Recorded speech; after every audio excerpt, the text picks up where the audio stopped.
हरिद्वार में भी गंगा में उफान, सड़क पर सैलाब का मंजर, तेज धारा से पुरोहितों में समाया डर।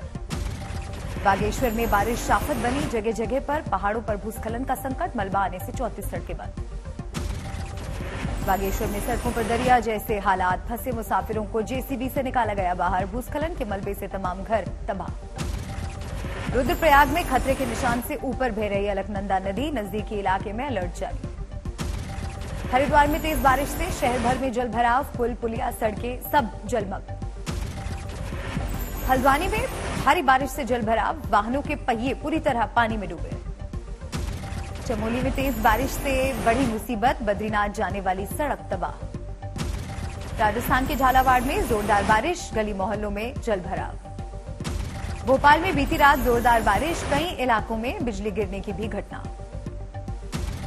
हिमाचल के कुल्लू में फटा बादल, तेज बहाव में बहते दिखे लकड़ियों के मोटे मोटे लट्ठे। मूसलाधार बारिश से कांगड़ा भी पानी पानी, सड़कों पर जल भराव का संकट।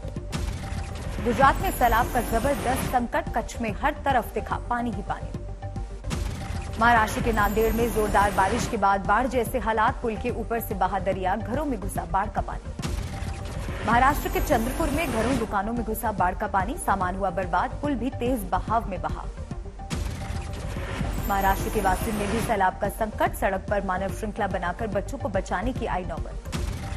महाराष्ट्र के गढ़चिरौली में भारी बारिश के बाद बाढ़ जैसे हालात, स्थानीय निवासियों की बड़ी मुसीबत।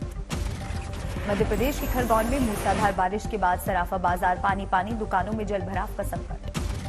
भारी बारिश के बाद पंजाब के संगरूर का बुरा हाल, सड़कों पर दरिये जैसा मंजर, झील में तब्दील दिखा शहर।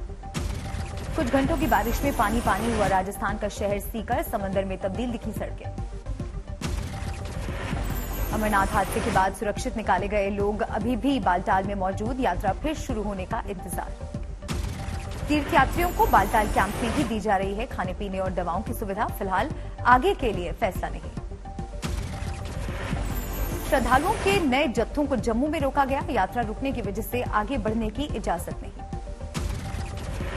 कोलकाता के 4 श्रद्धालु अमरनाथ हादसे के बाद लापता, परिजनों ने सरकार से लगाई मदद की गुहार। श्रीगंगानगर के 3 श्रद्धालुओं के अमरनाथ हादसे में मौत, आज घर पहुंचे शव। हादसे पर राजस्थान के मुख्यमंत्री ने जताया शोक, श्रीगंगानगर के तीनों मृतकों के परिवारों को 5-5 लाख रुपए की आर्थिक सहायता का ऐलान। अमरनाथ यात्रा में हादसे पर एलजी मनोज सिन्हा ने लिया जायजा, मृतकों के लिए 2 मिनट का रखा मौन।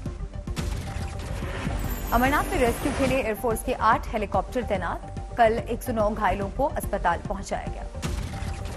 अमरनाथ गुफा के करीब शुक्रवार को बादल फटने से अब तक 16 लोगों के मरने की पुष्टि, 40 से ज्यादा लोग अब भी लापता। लापता लोगों की तलाश का काम अब भी जारी, खराब मौसम के चलते ऑपरेशन में मुश्किल।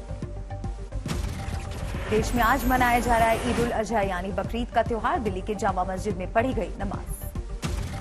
यूपी में बकरीद को लेकर सरकार और प्रशासन ने जारी की सख्त एडवाइजरी, पर्दे में हो कुर्बानी, ईदगाह और मस्जिदों में ही पढ़े नमाज। मैनपुरी में 10,000 से 50 रुपए तक में बिके कुर्बानी के बकरे, मुस्लिम समुदाय से सड़क पर नमाज न अदा करने की अपील। बकरीद के मद्देनजर यूपी में सुरक्षा इंतजाम सख्त, बांदा में ड्रोन कैमरे से मस्जिदों पर रखी जा रही नजर, आज बड़े जुलूस की इजाजत नहीं। अलीगढ़ में भी बकरीद को लेकर सुरक्षा इंतजाम सख्त, ड्रोन कैमरे से चप्पे चप्पे पर रखी जा रही नजर। बकरीद के मद्देनजर यूपी के गोरखपुर में सजा बकरा बाजार, 8,000 से 80,000 तक में हुई कुर्बानी के बकरों की बिक्री। बिहार के सीतामढ़ी में बकरीद को लेकर प्रशासन सतर्क, डीएम एसपी ने कल शहर में निकाला फ्लैग मार्च, उपद्रवी तत्वों पर रखी जा रही नजर। दरभंगा में भी पुलिस ने निकाला फ्लैग मार्च, शांति और सौहार्द के साथ बकरीद मनाने की अपील। कन्हैयालाल हत्याकांड के बाद राजस्थान में फूक फूक कर कदम रख रहा प्रशासन, बकरीद के मद्देनजर एसपी के नेतृत्व में निकाला गया शांति मार्च। बकरीद पर आज झालावाड़ में सुरक्षा इंतजाम सख्त, खानपुर कस्बे में ड्रोन से नजर रख रही है पुलिस। बकरीद को लेकर कल अयोध्या में बाजार में दिखी भरपूर रौनक, जमकर हुई सेवइयों की बिक्री। दिल्ली के जामा मस्जिद इलाके में बीती रात देर रात तक रही रौनक, लोगों ने जमकर की बकरीद पर्व मनाने के लिए खरीदारी। कानपुर हिंसा के आरोपी जफर हयात के मोहल्ले में बीजेपी ने की गांधीगिरी, मुसलमानों को बीजेपी से जोड़ने के लिए बांटे कमल के फूल। अजमेर शरीफ में खादिम के विवादित बयान का ईद पर दिखा असर, ईद के मद्देनजर बुक हुए 90% होटलों की बुकिंग रद्द। अयोध्या में एक घर और खेत में हुए 2 धमाकों के मामले में एक्शन, लापरवाही बरतने के आरोप में चौकी इंचार्ज लाइन हाजिर। दिल्ली से महाराष्ट्र लौटे महाराष्ट्र के सीएम एकनाथ शिंदे, कल पीएम मोदी से हुई मुलाकात। 11 जुलाई को सुप्रीम कोर्ट में सुनवाई के बाद हो सकता है शिंदे कैबिनेट का विस्तार। सूत्रों के मुताबिक अमित शाह से मुलाकात में मंत्रिमंडल विस्तार का फॉर्मूला तय। कल दिल्ली में राष्ट्रपति से भी मिले थे महाराष्ट्र के सीएम एकनाथ शिंदे, साथ में डिप्टी सीएम देवेंद्र फडणवीस भी रहे मौजूद। महाराष्ट्र के सीएम और डिप्टी सीएम ने की साझा प्रेस कॉन्फ्रेंस। शिंदे ने कहा, हमारी सरकार जनता के लिए केंद्र से लेंगे मदद। फडणवीस ने एकनाथ शिंदे को बताया महाराष्ट्र सरकार का नेता, कहा शिंदे सरकार को सफल बनाना प्राथमिकता। शिंदे समर्थक विधायक दीपक केसरकर ने संजय राउत पर साधा निशाना, कहा राउत शिवसेना के नेता लेकिन मन में एनसीपी। गुजरात में आज नेचुरल फार्मिंग कॉन्क्लेव में पीएम का वर्चुअल संबोधन, प्राकृतिक खेती से कामयाबी पाने वाले किसानों के बारे में दी जाएगी जानकारी। पीएम मोदी 12 जुलाई को जाएंगे पटना और देवघर, कई परियोजनाओं का करेंगे उद्घाटन और शिलान्यास। उमा भारती ने उठाया मध्य प्रदेश में शिवराज सरकार की शराब नीति का मुद्दा, पॉलिसी में बदलाव के लिए बीजेपी अध्यक्ष जेपी नड्डा को लिखा खत। मुलायम सिंह यादव की दिवंगत पत्नी साधना यादव का पार्थिव शरीर लखनऊ लाया गया, आज पिपरा घाट पर होगा अंतिम संस्कार। उदयपुर के कन्हैया हत्याकांड में कांग्रेस ने बीजेपी को घेरा, जम्मू कश्मीर में पकड़े गए एक आरोपी का बीजेपी से बताया गया सबूत। दिल्ली में मार्च के दौरान कन्हैया और उमेश के हत्यारों को फांसी देने की मांग, प्रदर्शनकारियों ने लहराए बैनर पोस्टर। वीएचपी के कार्यकारी अध्यक्ष आलोक कुमार का नुपुर शर्मा के समर्थन में बयान, कहा नुपुर ने कुछ गलत नहीं कहा, देश संविधान से चलेगा, शरीयत से नहीं। उदयपुर हत्याकांड पर बोले आरएसएस नेता सुनील अंबेडकर, मुस्लिम समाज को भी उदयपुर घटना के खिलाफ खुलकर बोलना चाहिए। काली फिल्म पोस्टर के विवाद में आरएसएस की एंट्री, कहा अभिव्यक्ति की आजादी लेकिन धार्मिक भावनाओं का हो सम्मान। सिंगर सिद्धू मूसेवाला की हत्या से ठीक पहले का घटनाक्रम आया सामने। एक दिन पहले 28 मई को गैंगस्टर गोल्डी बरार ने दिया था हत्या का आदेश। कनाडा में बैठा गोल्डी बरार शूटरों के साथ पल पल के संपर्क में था। सिद्धू के घर से निकलने पर भी उसी ने किया शूटरों को अलर्ट। सिद्धू मूसेवाला हत्याकांड में एक और खुलासा, हत्या से पहले गैंगस्टर लॉरेंस बिश्नोई ने अपने भाई और भांजे को करवाया था फरार। फर्जी पासपोर्ट की मदद से फरार हुए थे गैंगस्टर के भाई और भांजा, तिहाड़ जेल में बंद लॉरेंस ने ही करवाया था इंतजाम। दिल्ली रीजनल पासपोर्ट दफ्तर से बने थे लॉरेंस के भाई और भांजे के फर्जी पासपोर्ट, आज तक के पास फर्जी पासपोर्ट की एक्सक्लूसिव तस्वीर। यूपी के मुजफ्फरनगर में एक तेज रफ्तार बलेनो कार ने 2 बाइक सवार को कुचला, एक की मौके पर हुई मौत, दूसरे की हालत गंभीर। सीसीटीवी फुटेज से पुलिस को मिला कार का पता, हिरासत में लिया गया आरोपी ड्राइवर। नोएडा में बेखौफ लुटेरों ने मनी ट्रांसफर एजेंट को दुकान में घुसकर लूटा, सीसीटीवी की तस्वीरों से बदमाशों की तलाश में जुटी पुलिस। पश्चिम बंगाल के बर्धमान में जहरीली शराब से मरने वालों की संख्या बढ़कर 6 हुई, 24 से ज्यादा आरोपी गिरफ्तार। मुंबई के मुलंड इलाके में एक लड़के ने ट्रेन के आगे कूदकर जान देने की कोशिश की, सीसीटीवी में कैद हुई तस्वीर। असम के नौगांव में दिखा जनता का तालिबानी चेहरा, महिला की हत्या के आरोपी को जिंदा जलाकर मार डाला। लुधियाना जेल में कैदियों के 2 गुटों के बीच हुई झड़प, एक कैदी गंभीर रूप से हुआ घायल, पुलिस ने अस्पताल लाकर कराया इलाज।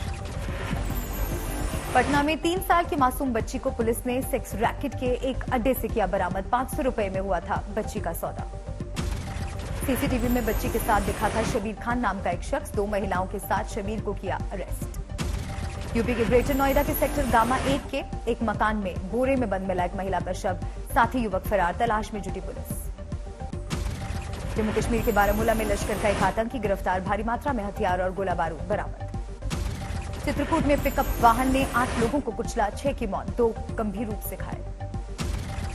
चित्रकूट हादसे पर पीएम मोदी ने जताया दुख, कहा जिन्होंने अपने परिजनों को खोया उनके प्रति मेरी गहरी संवेदना। नोबेल पुरस्कार विजेता अर्थशास्त्री अमर्त्य सेन कोविड से ग्रस्त, पश्चिम बंगाल के शांति निकेतन में घर पर चल रहा इलाज। देश भर में कोरोना के 18,840 नए केस, 43 लोगों ने तोड़ा दम। पठानकोट से दिल्ली जाने वाली मौर ध्वज ट्रेन में हुआ हादसा, पिस्टल गिरने से चली गोली, एक यात्री की हालत गंभीर। यूपी के फतेहपुर जिले में मरीज के साथ दुर्व्यवहार, वीडियो वायरल होने पर डिप्टी सीएम ब्रजेश पाठक ने लिया संज्ञान। सीकर में पुलिस को बड़ी कामयाबी, अफीम के गिरोह पर मारा छापा, 1.5 लाख रुपए की अफीम के साथ 2 आरोपी भी हुए गिरफ्तार। मथुरा की एक शादी में फूड पॉइजनिंग का मामला आया सामने, 12 से ज्यादा लोग बीमार, स्वास्थ्य केंद्र पर लगी लोगों की भीड़। बिहार के मधेपुरा में बेखौफ अपराधियों ने पुलिस की टीम पर किया हमला, थाने के पास वारदात। राजस्थान के भरतपुर में महिला की दहेज के लिए हत्या, ट्रेन के आगे फेंककर आरोपी ने दिया घटना को अंजाम। मथुरा में युवक ने की अपनी मां की हत्या, कई दिनों से चल रही थी माता पिता से अनबन। पंजाब के मोगा में शख्स ने पत्नी समेत परिवार के 6 लोगों पर तेजधार हथियार से किया हमला, बाद में की खुदकुशी। नोएडा में 2 घंटे हिरासत में रखने के बाद पुलिस ने यूट्यूबर गौरव तनेजा को किया गिरफ्तार, बिना इजाजत भीड़ बुलाकर जन्मदिन का जश्न मनाने का आरोप। मध्य प्रदेश के खरगोन में यूट्यूब देखकर 2 युवकों ने 4 लाख के नकली नोट छापे, पुलिस ने दोनों आरोपियों को किया गिरफ्तार। मुंबई के मरीन लाइन में 4थी मंजिल से गिरने से युवक की मौत, बिल्डिंग में चोरी की कोशिश के दौरान भागने में हुआ हादसा। राजस्थान के कोटा में एक टीचर की हत्या, पिता की शराब की लत से परेशान होकर बेटी ने ही दी थी पिता को मारने की सुपारी। आगरा पुलिस को मिली बड़ी सफलता, गहने की लूट और 2 लोगों की हत्या के मामले में पुलिस ने 4 आरोपियों को किया गिरफ्तार। हरियाणा के पानीपत में बेटे ने पिता को बेरहमी से मौत के घाट उतारा, बीच बचाव में आई मां को भी आरोपी ने पीटा। उत्तर प्रदेश के देवरिया में 6 साल के मासूम की हत्या मामले में ट्यूशन शिक्षक का परिवार शामिल, आरोपियों को पुलिस ने किया गिरफ्तार।